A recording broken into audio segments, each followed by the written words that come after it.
It's 12 on the dot. I guess we'll kick off. Again, thank you for everyone who's attending this webinar this afternoon. We think it's a really interesting topic, and it's quite trending. It's trending at the moment in terms of what's happening in international trade, dealing in RMB, and how you can, I guess, be a bit more efficient when importing from China. So we'll kick off. Just to introduce who's speaking today, it's going to be myself. I'm one of the senior corporate dealers here at Ebury, and we have our special guest, Cindy Tian from the Hong Kong office. She actually deals with all our suppliers, and she helps with negotiations for all those Chinese suppliers. So it'll be really good to get her insights to see how what we're going to talk about today will help, not just our clients or you guys, but also the suppliers on the other side. We talk about how it's a win-win situation. So what we'll talk about is we'll go through a brief overview of Ebury, who we are. We'll go through a high-level overview of dealing with China and the trends that we've been seeing over the last few months, obviously with COVID going on as well. We talk about the market factors that are driving the RMB and the shift in people's, I guess, appetite in terms of dealing with China. And then we consider why someone would want to start dealing in RMB or in the CNY rather than dealing in, say, the USD. So at a glance, in Australia, we have two offices, an office in Sydney and Melbourne. We operate in over 20 countries, and we've done about $23 billion in currency over the last 12 months. We really specialize in SMEs. That's our core business, and that's a few awards that we've won over the last few years. What was really great about Ebury was about 2 years ago, we had a strategic investment from Santander, one of Europe's biggest banks, and that's allowed us to grow the book and actually grow our capabilities from the trade finance side to dealing better with China. So when dealing with China, I'm sure everyone here can agree, we've seen import costs rise over the last 6 to 12 months. And we can say that the three key things that have been driving those prices up is, one, raw material prices. So through last year and this year, through lockdowns and supply chain issues, we've seen demand exceed supply. So we're seeing those raw material prices go up higher. I think iron ore peaked at about 220 USD a ton. Timber's through the roof. We see shortages of chips and wirings and many funny stuff. So that's one key thing that's been driving prices up. Something that you guys probably feel a lot is freight costs as well. An interesting stat in Australia is the average freight costs for importers have jumped up to 6%, or 6 times rather. What that compares to is, I think a Big Mac is about $8, right? It's like spending $35 for a Big Mac now. So really, really inflated prices there. And that's really driven from container shortages, from closed ports, lockdowns, and basically just a really slow supply chain at the moment. The one thing that doesn't get highlighted though, which we'll talk about today, is the RMB appreciating, right? We've seen over the last 12 months that the RMB is actually 10% stronger against the USD. What that means is your Chinese suppliers are actually getting less RMB for the USD that they're sending across. So what's the RMB? So you may have heard the CNY, the CNH, the yuan, but it's commonly known as the Renminbi or the RMB, which actually translates to the people's money. When talking about it, we say that the yuan's the unit. So it's like saying it's the dollar or the pound, or the, what's an interesting one, say the rupee. That's what the yuan is. There's actually two types of RMB as well. So you've got the CNY, which is basically traded on land or mainland China, and the CNH, which is traded offshore. So let's have a look at what drives the RMB and what's been driving the prices and what we've seen over the last 12 to 18 months. Now, this is a chart of USD to RMB, and it's actually really interesting. If you guys have a look, we peaked at about June 2020 at about 710, 715. And we've actually dropped all the way down to 6.39. And that's quite significant. I mean, all the costs that are building up that we spoke about earlier about raw material prices and freight costs have been also with the RMB getting stronger. You know, it's really impacting businesses and importers here. So you'd either have to pass on those costs or had to wear it in your margins. And that's something that really doesn't get looked at. I think this really shows that the Chinese over there, they need to pass on the cost to you guys from that big of a move. The key thing that we're seeing driving this is the US-Chinese relationships. We know that that's been tender going back to the Trump days. We know that Biden and Xi Jinping are going to be speaking towards the end of the year. But there's no expectation that that relationship's going to improve. It's been sour for a while and it's going to continue to sour. So what does that mean? It's going to mean that, you know, your Chinese suppliers or your Chinese prospects or your clients, they're going to want to stop dealing in US dollars, and it's just going to promote that shift into RMB. The other thing that's quite interesting at the moment is what's happening with Evergrande. So those who don't know, Evergrande's one of China's largest real estate developers. And over the last few months, they've been in the headlines about, you know, they haven't been paying the debt. What's going to be really interesting is by this Saturday, they officially default on, I think, about a $300 billion US dollar loan. Depending what happens there, we might see a further contagion risk in market, possibly the Aussie fall, but we're not really seeing too much of an impact on the RMB price. What's also interesting to look at, if you guys saw that chart earlier, we moved from 7.2 to about 6.4 USD to RMB. And a lot of banks, the big four, even are saying that that move is going to continue lower to that 6 mark and maybe break that 6 mark towards the end of the year. So that further reinforces that if the RMB is going to continue to appreciate, that means that whatever costs you're paying in China, that's going to appreciate as well. So the best way to do that is not worry about the USD anymore and start looking at the RMB. So now we go into the nitty-gritty stuff and look at why you should start dealing in that currency, in the RMB, and we have a look at a bit of a history on why we've seen that shift. So key thing about dealing in RMB is it improves your pricing. Usually what we've been seeing is there's been a 4 to 5% discount when asking your suppliers for an RMB invoice compared to a USD invoice. The other thing is you're actually controlling your entire FX risk. Some of you here may be hedging and taking forward contracts out. If you are taking forward contracts in USD, you're not really materializing anything on the RMB side, right? So you're still open to the USD to RMB risk. Hedging directly to RMB means that regardless of what happens to that currency, you are actually protected. And it actually builds a better relationship between yourselves and your supplier. Typically from their side, it's really difficult to hedge USD RMB or to manage the currency. Just they don't have the tools that we have here. And it just allows them to do better business with you. Like we saw that the RMB has been appreciating against the US dollar. And that's really been something that's continued or started from about 2016. People still put the RMB as an emerging market currency, but it's slowly becoming a global currency of trade. The real risk that we saw over the last 12 to 18 months was when we saw really strong tensions between US and China. But now that's kind of not impacting the currency that it did in 2019. And just a quick roadmap of what's happened.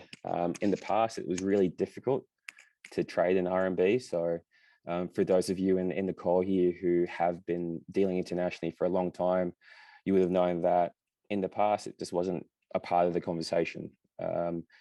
The Chinese International Payment Scheme was introduced in 2015, and that actually paved the way for us to start making those payments. And moving forward to this year, the People's Bank of China, the PBOC, are actually promoting the use of RMB payments.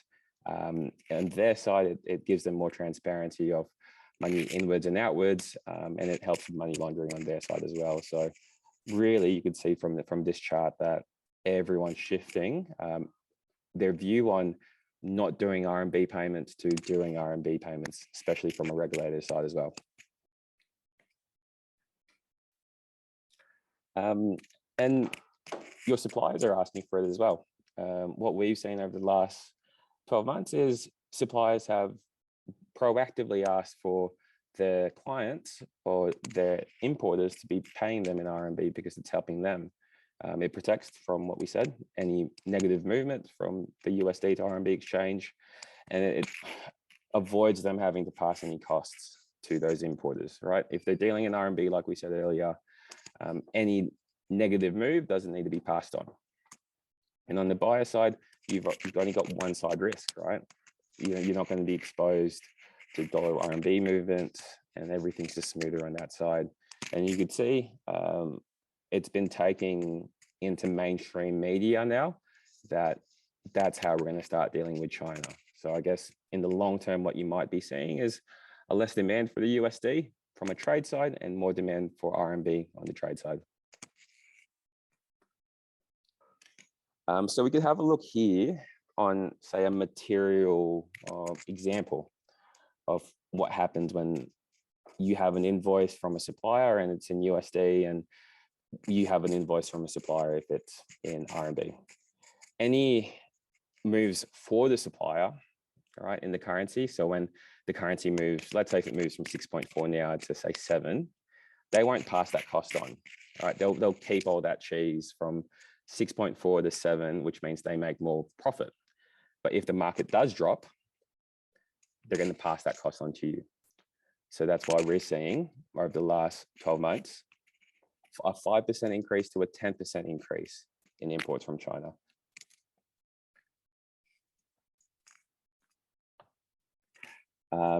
We keep it short and sweet. And basically what we're going to do now is get Cindy involved, and she'll just talk about the supplier side, what's good for them and why we're going to be seeing this shift more in the future.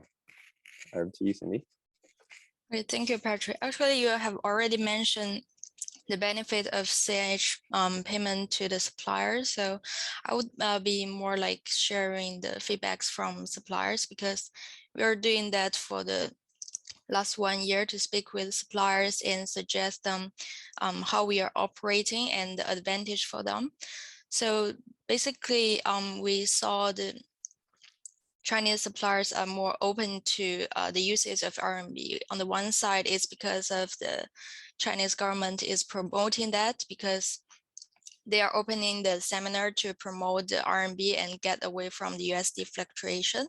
And also, why the suppliers are more and more open to RMB is because actually they have limited hedging capabilities in China, because only for the scalable companies or the factories, they are have the access to hedging from the local banks. Because the Chinese foreign currency market is less flexible as the foreign countries like Australia. That's why the Chinese suppliers cannot prevent the FX fluctuation as their foreign clients do.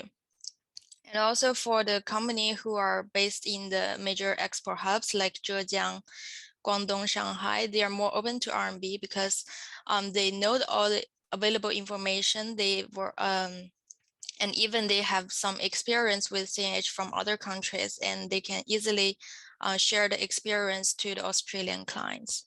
As for the trade volume, suppliers are more willing to do the CNH payment with the higher volume with clients, because basically the idea is to protect them from the FX loss. And if the volume is too small, the protection is limited for them, so they are more willing to do all the work for the larger clients. And as I said, some suppliers are doing business with some countries like Southeast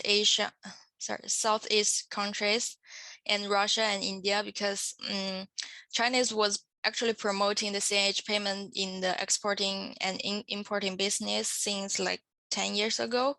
And they first initiate the project with the one road, one belt countries. So those countries, if your suppliers are exporting to those countries, they are more likely to have the experience with cross-border CNH directly already. So it's easier to speak with them.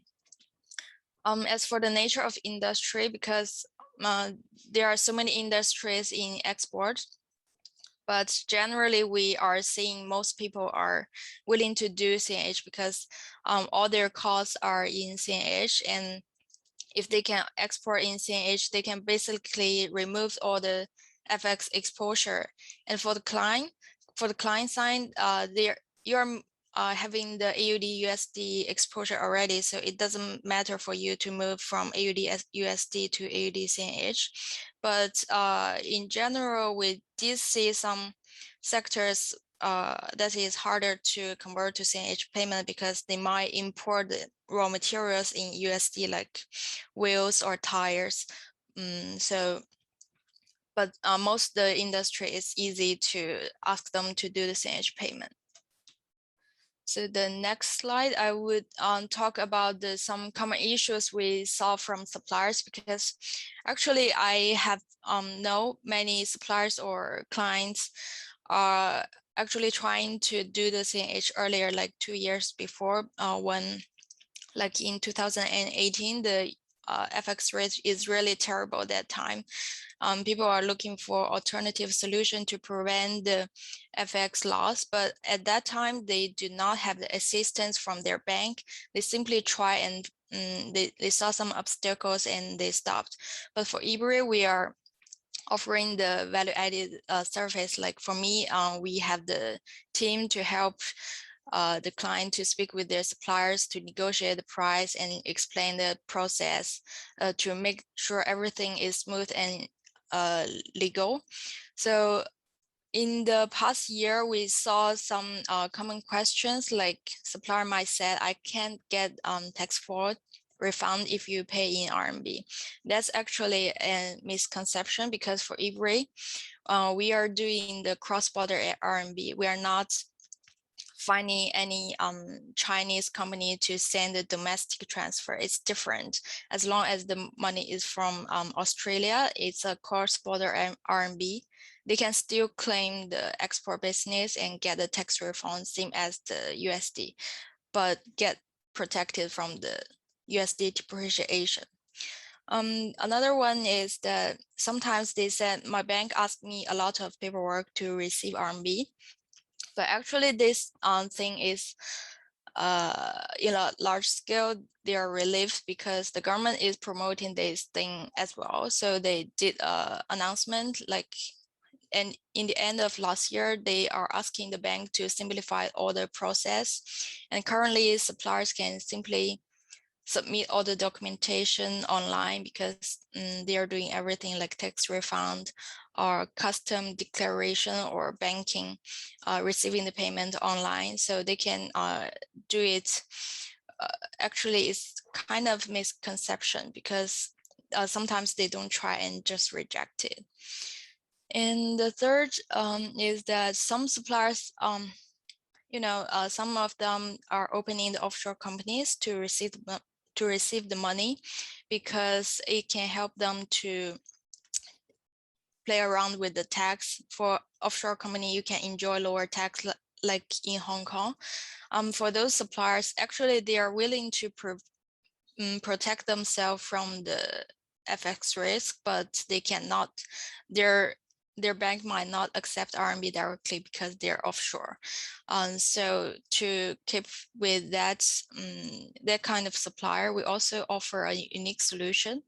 Like you can provide price in RMB with the suppliers, but settling the payments in the equivalent USD.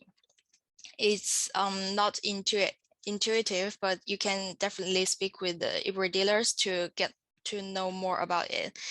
And Actually, it might sound very easy to simply switch the currency from USD to CNH, but actual practice, the suppliers might have some concerns or questions, like where your money is from and how the pricing is gonna be. So everything like that, we Ebury can offer all the assistance for you to do the conversion and prevent the FX loss for both sides, because you know USD CNH is dropping a lot, but USD it's basically because of the USD depreciation, but actually AUD and CNH relationship is more stable, and AUD even appreciate a little bit against CNH. So by moving away from USD, we can establish a more stable relationship with the suppliers, and to make sure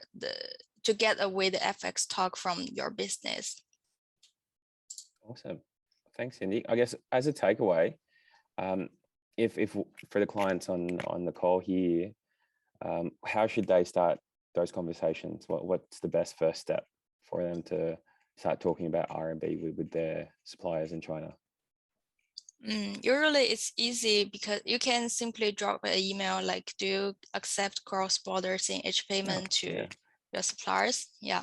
If they have the experience, you can simply start it right away. But if they have concerns, like so many questions, you can involve the Ebury, like your dealer or even me, our team, to answer all the questions, and even like negotiate the CNH price. How are you gonna do it? And that's what you do, right? Yeah. The ideal practice is to price based on their RMB costs, and going forward, you no longer need to consider how the USD is going. It's appreciating or depreciating, whether FOMC say something about the USD, and yeah. Nice. So I've put your details actually on the last slide, Cindy. So if anyone wants to get in touch, you can email myself or Cindy. And like you said, I think this is a good move, and I think everyone benefits from dealing in RMB. So hopefully you guys found this little session useful. We kept it underneath the half-hour mark. And yeah, thanks again. Thanks, Cindy. Thank you.